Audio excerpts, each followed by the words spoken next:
ठीक है, चलो इंग्लिश कंटिन्यूअस टेंस को समझते हैं स्टेप बाय स्टेप हिंदी में। सबसे पहले कंटिन्यूअस टेंस क्या है? यह तब इस्तेमाल होता है जब कोई एक्शन अभी हो रहा हो या हो रहा था या एक पीरियड ऑफ टाइम के लिए होगा।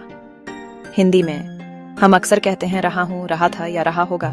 चलो प्रेजेंट कंटिन्यूअस से शुरू करते हैं। ये उन एक्शंस के लिए है जो इस मोमेंट पर हो रहे हैं। For example, I am eating, Hindi में मैं खा रहा हूं। फार्मूला है सब्जेक्ट AMIs आर वर्बिंग, तो शी इज रीडिंग बन जाता है वह पढ़ रही है। ध्यान दो, रीडिंग पढ़ रही इज है। अब पास्ट कंटिन्यूअस पर चलते हैं। यह टेंस एक एक्शन को डिस्क्राइब करता है जो पास्ट में हो रहा था।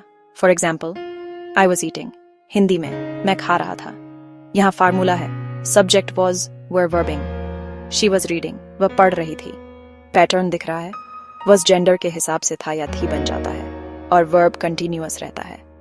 Next, future continuous. ये उन एक्शंस के लिए है जो फ्यूचर में हो रहे होंगे। For example, I will be eating, Hindi में मैं खा रहा हूंगा। Formula subject will be verbing, she will be reading वह पढ़ रही होगी। विल बी होता है होगा या होगी। अब एक क्विक रिकैप।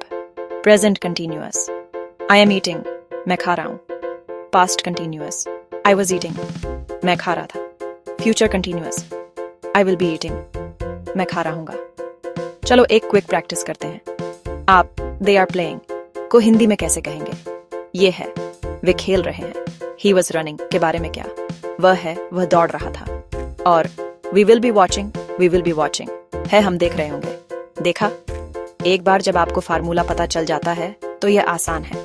याद रखो, कंटिन्यूअस टेंस हमेशा एक एक्शन को प्रोग्रेस में दिखाता है, चाहे वह अभी हो, पास्ट में हो या फ्यूचर में हो। इन सेंटेंसेस की प्रैक्टिस करते रहो और आप इंग्लिश कंटिन्यूअस टेंस को बहुत जल्दी मास्टर कर लोगे। अगर आपको यह हेल्पफुल लगा तो लाइक और शेयर करना मत भूलना। मैं आपको अगले लेसन में मिलूंगा।